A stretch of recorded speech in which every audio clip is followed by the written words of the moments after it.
Hello, everybody. It's great to be here one more time today. My name is Gary Fowler. I'm the CEO, president, and founder of GSD Get Shit Done Venture Studios, a premier EI and quantum venture studio located in the heart of Silicon Valley. I'm a 17-time serial entrepreneur with several unicorns under the belt. I was on the original management team at Click Software, which was sold to Salesforce for $1.35 billion, and also Eva.ai, an AI HR tech company that I co-founded in 2016 with Dr. David Yang. That company is one of the first generative AI companies, pre-transformer models. We believe that GSD, that intellectual capacity is evenly spread, but opportunities are not. We are a family office. We are a scaler, and we also are a PR group located in the heart of Silicon Valley. And with that, I have an incredible guest today. I'd like to say in today's digital economy, trust has become infrastructure. If customers don't trust your security and compliance posture, growth stops, no matter how great your product is. That's why I'm excited to welcome Varun Jain, founder and CEO of ComplyJet. Varun is building an AI native security and compliance platform designed specifically for startups, helping them achieve critical certifications like SOC 2, HIPAA, and ISO 27001 without slowing innovation. His mission is clear: unlock sales growth for B2B SaaS companies by automating trust at scale. Before ComplyJet, Varun spent over 15 years building and scaling products and teams across conversational AI, enterprise workflow automation, e-commerce, and financial services at companies like Instabase, Mintra, and BCG. He brings together deep technical expertise with business rigor from Stanford Graduate School of Business and IIT Kanpur. In this episode, we'll unpack how AI is transforming security and compliance from painful checkbox exercise in strategic growth engines. So with that, I'd like to introduce Varun. Hi, Thanks so Varun. much. Hi, Gary. Thanks so much. Glad to be here. So you went to Stanford University. So how long did you spend out in Palo Alto? I spent a year in Palo Alto. The next year, I went to Menlo Park and enjoyed both the years. It was a great experience to be part of the university. And post that, I moved to the East Coast and spent a couple of years in New York City. Yeah, I spent a lot of time. So I'm spending my time out in Palo Alto, actually, and have actually spoken the lead program at Stanford myself, and I'm out there all the time, actually. So It's a half of beautiful my campus. Yeah. half of my time when I'm in the U.S., I travel worldwide, but I'm out in California. So let's get down through it. So Varun, let's start with the core issue. Why has security and compliance become such a major bottleneck for fast-growing B2B SaaS startups? There are a couple of things which I notice all the time. A lot of founders are not very intentional about security and compliance process. They are surprised when they are talking to a lot of their prospects. This hits them after, they've already spent some time validating their product and the usefulness of their MVP. And then second, for a lot of founders who have more experience with enterprise sales, they have spent the time in procurement trenches. They're familiar how security and compliance is very important for procurement, but they look at it as a black box and a boogeyman where deals go to die. They fear it and look at, like something which has to be done, but they are not thinking about it strategically. And I think over time, just like with a lot of other critical processes, technology and AI has bring a lot of change in the process. And founders can look at this as a strategic investment in their growth and much earlier in their journey. And that's what our mission is at ComplyJet. So you described ComplyJet as AI native. What does that mean in practice, and why does it matter for trust and compliance? There have been amazing GRC platforms for about 2 decades. This is not a new category. If you look, there have been people building platforms like OneTrust, which are essentially amazing doc repositories, where you collect a lot of evidence and then send them to audit firms. And there have been a lot of platforms which came up with a cloud adoption over the last decade, because now a lot of the evidence which was collected manually could be automated by integrating to your cloud infrastructure and a lot of other tools. And now we are reimagining what can be possible. My work at Instabase before ComplyJet dealt with dealing under unstructured data at scale. Like we were dealing with terabytes and petabytes of data for very large enterprise clients. And what I noticed was a lot of the evidence and data that auditors and risk teams are going through is essentially unstructured data. Like it is possible for us to make sense of it, reason about it, and make sure that humans are spending their time only on the most critical tasks which require judgment rather than on boring checklists. And that's why we are reimagining each workflow, and thinking about how AI plus humans can partner on each of those workflows. There are a lot of like platforms who are bolting on AI features, and I understand that in today's capital markets, unless you sell AI first positioning, you are really hurt. But we are really imagining each workflow from the ground up. And I'll give you a couple of examples. One of the processes that a lot of sales teams are very familiar with are security reviews. Everything is online. You are in contractual negotiations, and you have to go through a security review with the IT or procurement team. Now you can make all of the artifacts available in a trust center, but more than that, you can ensure that there is an AI agent on top of it, which can answer any questions which are available from your procurement team. That makes the process seamless on both the sides and creates trust, during that. Similarly, like even before you go for an audit, a lot of these evidence can be reviewed by internal audit agents, and they can flag all the gaps which are likely to come up during an audit. And founders do not have to wait for a few weeks, for an auditor to flag it. So there are many ways in which the security and compliance workflows can be made far more efficient for all the sides. Traditional compliance processes are manual, expensive, and slow. How does AI fundamentally change the way startups achieve standards like SOC 2, HIPAA, and ISO standards?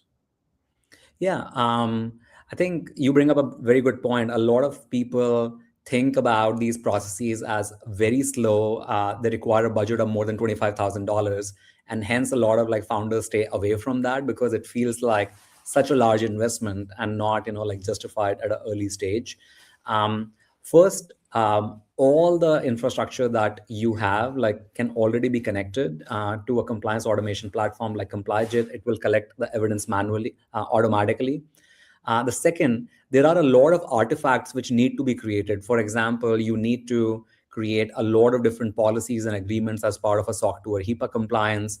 Now, an agent can understand the realities of your organization and your security preferences and create all of these artifacts for you. You can review them with human in the loop capability, but you do not have to spend hours filling boring and stupid templates.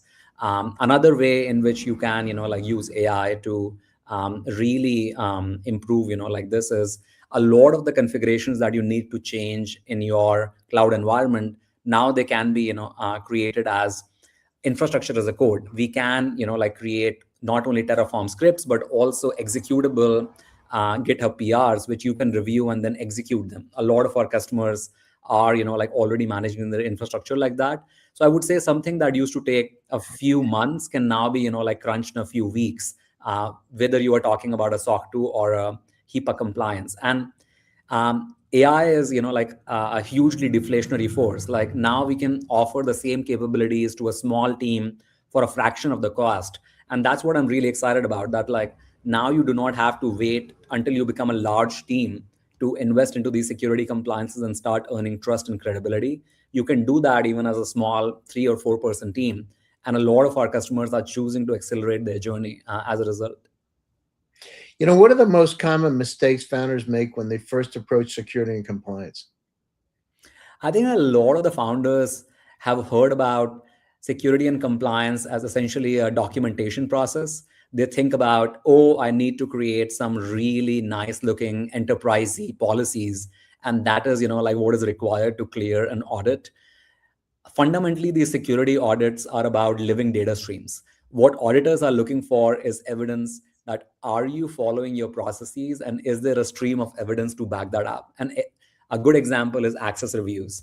people are not looking for 10-page access policies. What they're looking for is every time a person is coming into the team or exits the team, can you show proof of evidence about what processes have you followed? And I think once you start thinking about the security audits as a measurable proof of a living data stream across your systems, you start thinking very differently. And you do not scramble at the last minute, and you realize that essentially you have to set up some processes and systems upfront rather than at the last minute when an enterprise deal is on the line. How do you think about automation versus human judgment? What's the line of demarcation, and especially when compliance is on the line and there's liability? Absolutely. I think there are a couple of things which I think about. One is you have to think about what is the cost of a potential error in any decision making in order to decide where to draw the line.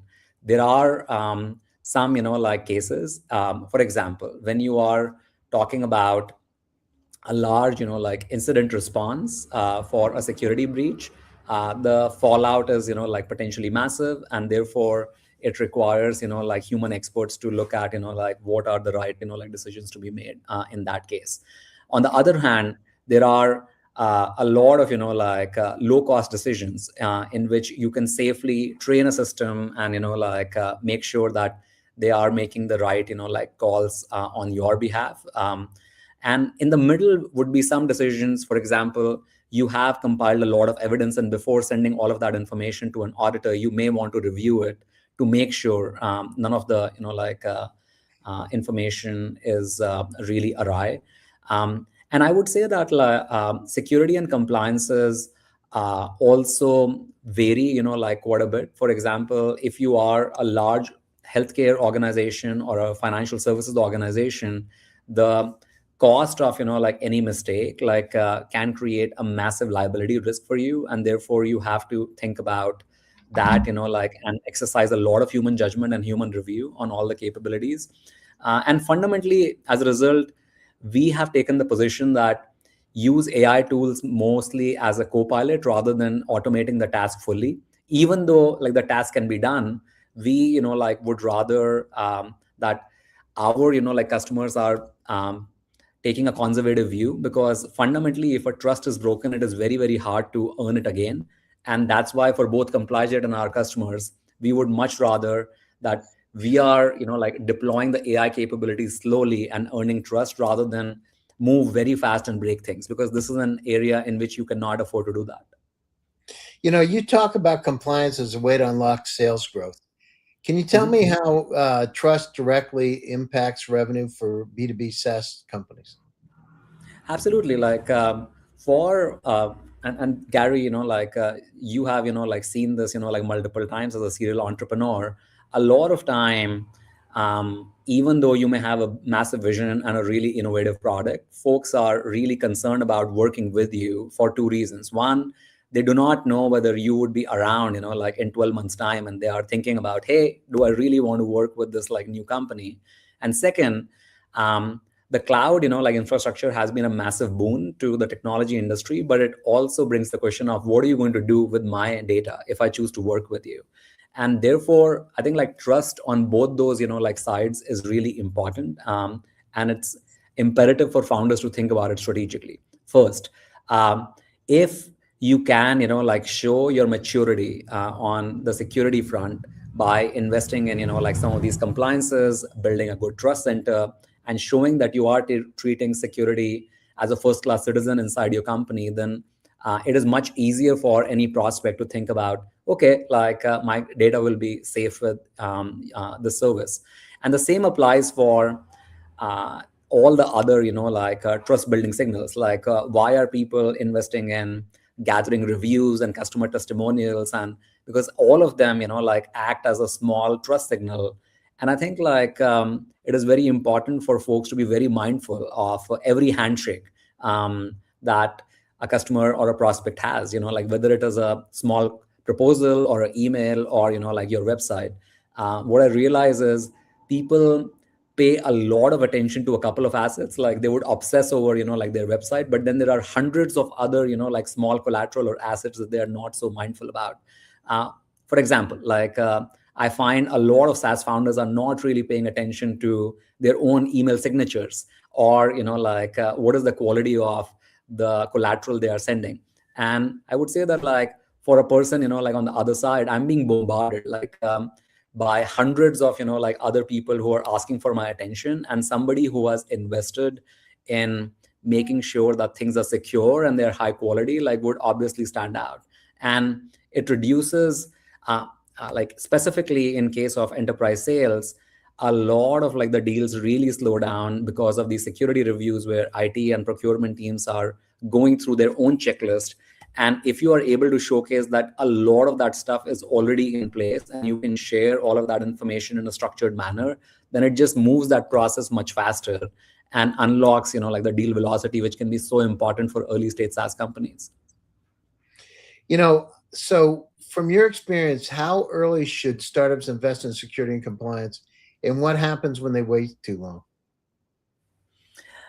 Yeah, some of this, like, answer is nuanced by your own particular situation. What I see is that folks who are working in more technical products, for example, you have a dev tool, or, like a AI, like a company which is going to touch your customer's infrastructure as part of, like, your offering, then it is really important to start thinking about these things from a very early stage.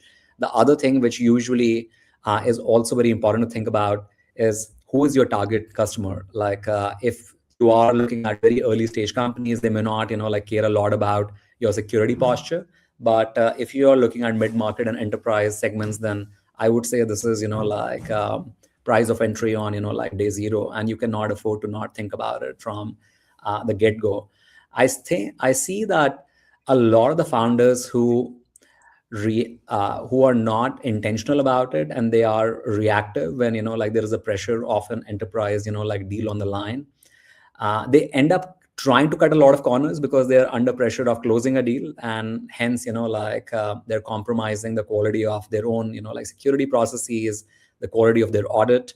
And that is, like, something which is putting you at needless risk, because ultimately a lot of these security processes and compliances are not only about, like, unlocking sales. They're about making sure that you are sleeping well at night, like you have confidence in your processes, that no matter, like, what happens, like, the chances of a major security breach are low inside your service. So yeah, I would say, like, that's the main thing I see, that, like, people end up assuming a lot of security debt when they are scrambling and are not intentional about these compliances. As companies scale, compliance complexity grows fast. How does AI help organizations stay compliant continuously, not just during audits? Is it continuously sensing, or what is it doing? Yeah, I would say that there are a couple of things. One is, um, all the, like, compliance automation platforms, they are fundamentally integrating with your infrastructure, and they're monitoring for security risk on a continuous basis. For example, as teams are growing, there may be a lot of, like, people who are moving in and out of the teams, and making sure that only the right people have access to all the critical systems is and it's something that you have to always watch out for. As companies are growing fast, like, their infrastructure footprint changes very quickly, especially as now people are looking to optimize, like, their cost and try out a lot of new AI tooling, and making sure that you have a platform which is continuously monitoring for all of that, like, makes it much more, like, valuable. And I think, like, the third piece, which usually happens as teams are growing up, a lot of time is wasted in following up on, like, doing compliance tasks. And a lot of those follow-ups, like, and making sure people are, like, doing stuff, can be taken up, like, by simple AI based workflows. Like, you do not need to have HR and compliance teams chasing people, because a lot of teams which are not part of, like, sales or compliance processes, it is sometimes hard for them to imagine why is it so important. I have, like, been there where A lot of engineers are like questioning why does like something have to be done, and then like inevitably there are a lot of like reminder emails from like the leadership of a company.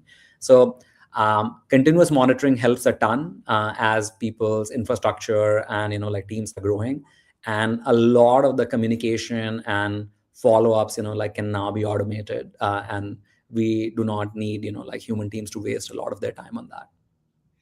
Based on your background in enterprise automation and AI, where do you see security teams struggling the most as companies grow from startup to scale up? Yeah. I think over the last decade, a lot of the security tooling is focused on the breadth of coverage.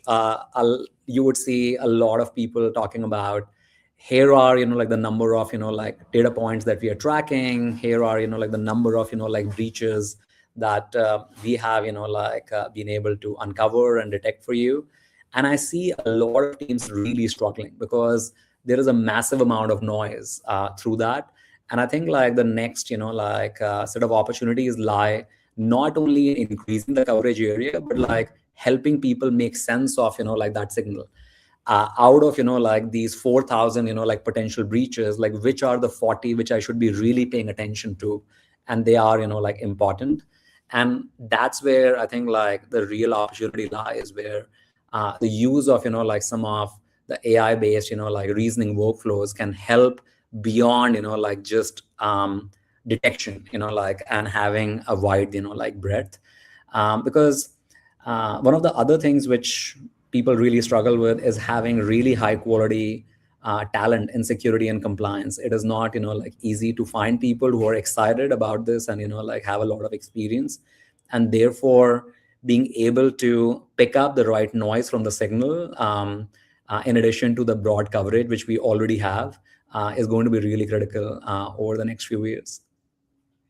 So, looking ahead, how do you see AI reshaping the future of security, audits, and regulatory compliance over the next 5 years?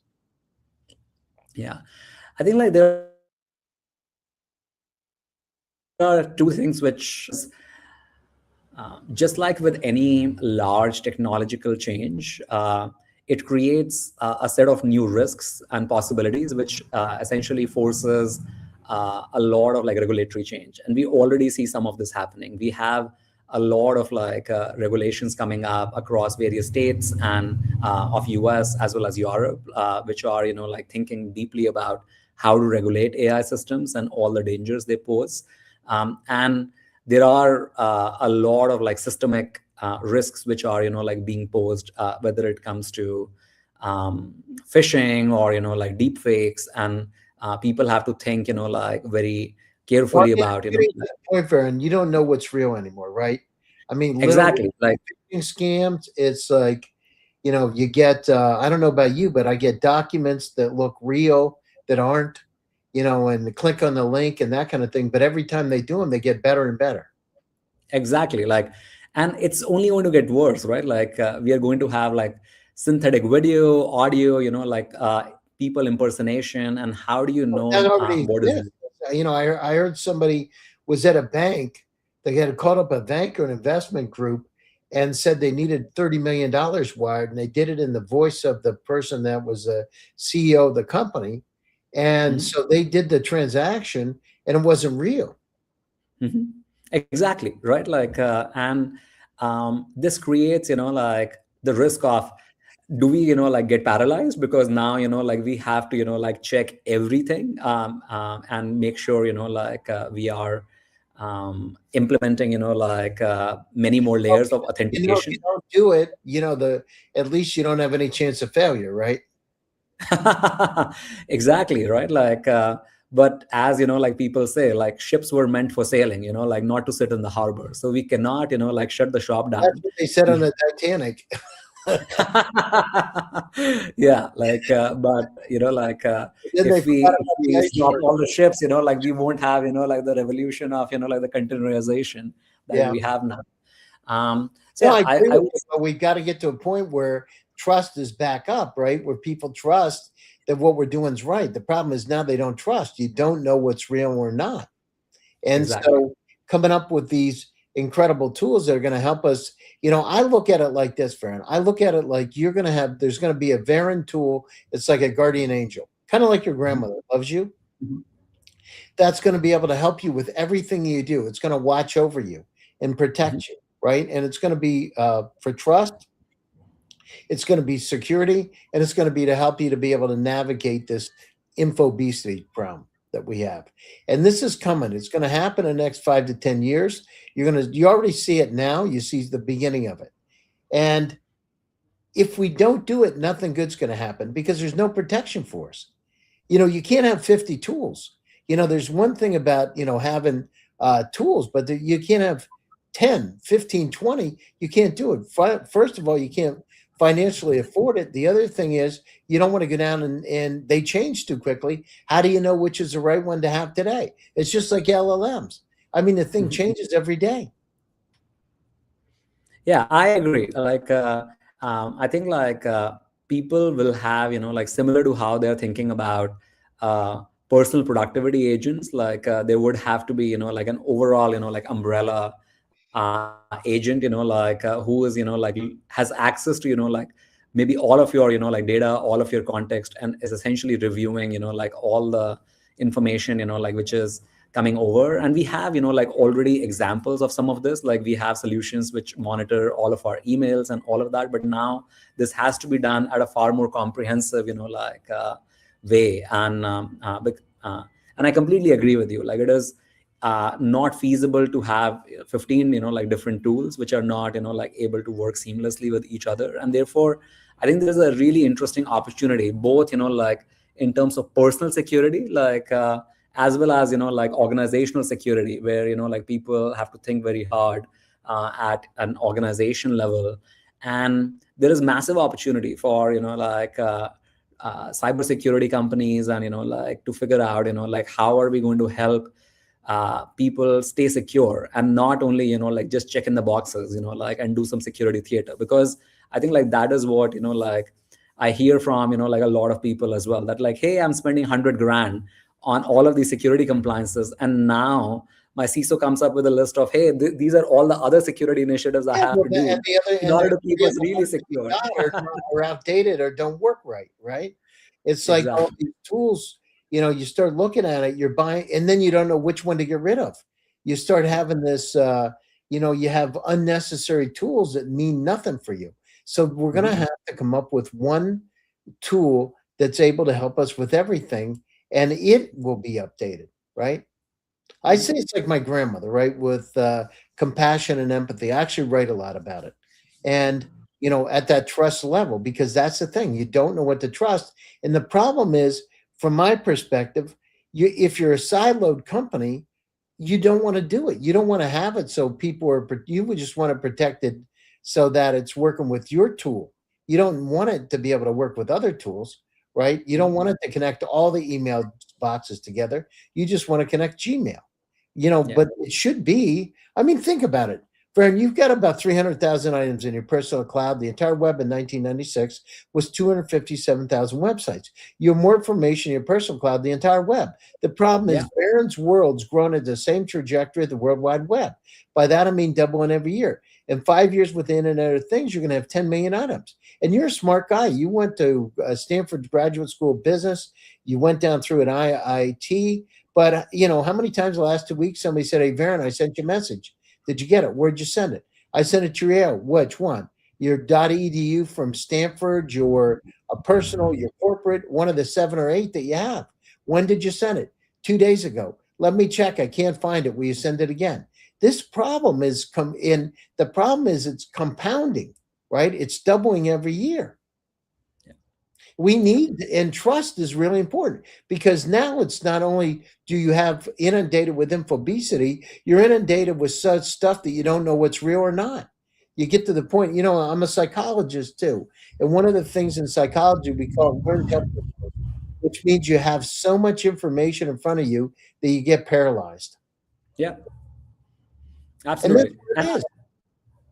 And you already see, right, there are a lot of people who are have one or two really bad experiences, whether it is in the spaces of financial services or healthcare. And then it is very easy for people to go back in the shell and say, hey, like I'm going to, like have a very, like hard wall. And on the other hand, like if we could come up with, like really intelligent, and to your point, like compassion, uh, technology has sort of like lost that element of compassion and empathy, Because which, we like, started out as engineers, not as clinical psychologists, right? You're not yeah. looking at I build a model, by the way. So what I did is took Skinnerian psychology, operant conditioning, tokenized Mhm. goodness, and then I went down through and added Rogerian psychology, humanistic psychology, Mhm. unconditional love into the model, and I created the model, right? Yeah. And that model is going to be something that has to happen, because the Yeah. problem we have is it doesn't feel, it's not empathetic. It doesn't really care inside. But those Yeah. models that develop I was with one of the early guys at Palantir, and one of the former chief of staff, actually. And we just recently had this conversation. Trust, empathy, and compassion. Those are the three things that we don't have. We must have them. So building those companies that provide those is going to be critically important, because if not, you get to a point where you don't trust what you have in your email today, right? I don't Mhm. either. I don't know if it's real or not. It looks real sometimes. You get a thing that says from a bank. You don't know if it's real or not, and the last thing I want to do is click on something that's going to create a lot of problems. Yeah, and I think like the really fascinating thing for me, I also have, like an abiding interest in psychology. If you look at a lot of the work on evolutionary, like psychology, a lot of those models have eerie similarity, and a lot of the ideas actually for reinforcement learning actually came from there. The work that we understood, like to look at, like animal behavior and then human behavior, and the theory of incentives is now being used, like to train a lot of the models. But we have, like lost how to bring this together, like in a Well, way that's in why I which, said I took operant conditioning, Skinnerian yeah, psychology, and I yeah, combined it with unconditional love, Carl Rogers, right? And in yeah, fact, I'm one of the rare people in the world that's met Carl Rogers. So when he was still alive, working in San Diego at the Esalen yeah, Institute, um, yeah. I talked to him. And Mhm. this was back in the early 80s. I talked to him directly. But that's the Mhm. part with humanity that we're missing. We're not bringing the human part of quality of our lives to these models, and nothing good's going to happen, Varen. By the way, when you Yeah. take a pragmatic approach, because sometimes humans aren't nice to each other, right? And if we're not having Mhm. empathy and compassion, what's the system going to do? Well, let's get rid of this and let's get rid of that, and let's keep this, right? Well, now Yeah. it's not a problem, but it's going to be a big problem if you're driving in a car down the highway and decides it doesn't like you. Yeah, I completely agree, and I think like that's why it is really important. And Palantir is actually a good example, right? Like Alex Karp is essentially a graduate of psychology, and like he's leading the organization, and they are working on really like tough problems. I think like a lot of like folks like from background outside of like just STEM skills are required like in order to shape these like AI systems in the right way. And that's something which I like think a lot about, at least in the area of security and Well, I compliance. mean, we're building it, right? So I'm using 14 large language models and creating multi-agent teams. And I've been in AI 30 years, right? I've been in expert systems. I've been in tech in the Valley 40 years myself. So Yeah, know a little yeah, bit about it, and then came at it from a different view. In 2016, if you look in TechCrunch, you'll see I started one of the first generative AI companies, pre-transformer models, with David Yang. hmm, So the well-known hmm, AI guy, good friend of mine who was my CTO, and I was a CEO and co-founder of the company. So we did it. We were building, and people said it's never going to happen. I remember I was up in San Francisco and I was talking about it on stage. This is not going to happen. What is AI? And I was going down through it, and I'm like, okay, here we go, right? And here we are. Look, and we were 3 years ahead of OpenAI. We sold the company already. But I remember hmm, going down through this. I said, it's going to change everything, because hmm, the main problem we all have is infobesity. We don't know hmm. what we have, Yeah, right? yeah, It's the problem yeah, is, and this infobesity problem, going back to psychology, like I said, learned helplessness means what happens when you get so much stimuli, you actually freeze. And it's happening to people. They're not even checking their email like they did. They're not. Mhm. They're using WhatsApp and Telegram and I'm sure you're doing some of the same stuff to be able to siphon through it because you know that some of those scammers aren't going to be getting to you there.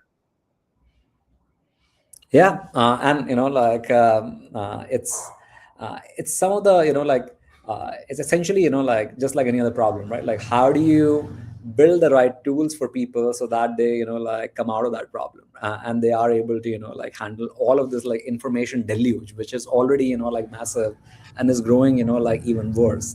Like, I have spent a lot of my time in Asia, where the almost all the communication is happening all on the messaging apps, right? Like, a massive amount of distrustful information is happening, like both in the political and personal sphere. And how do you tackle all of that information so that something feels trustful and safe is almost like an existential problem. Because how do people make any decision, like, forget in an organization, but in their personal lives is now really up for grabs. Well, and And that's the problem. We can't because we're inundated, and because that amount of information in our own personal cloud is doubling every year. And it's not just in your personal cloud. Go to a doctor; they're inundated yeah. with data too. Go into your Mhm. insurance agent. Go to anywhere. There's too much data. We need to have Mhm. tools to be able to help us.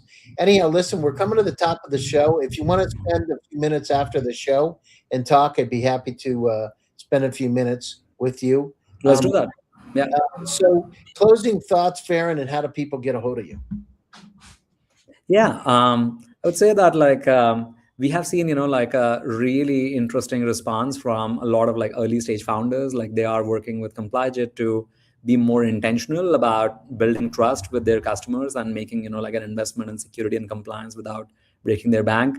Folks can find me at varun@complyjet.com, and find ComplyJet at complyjet .com, and great to have this conversation, Gary. Thanks for having me.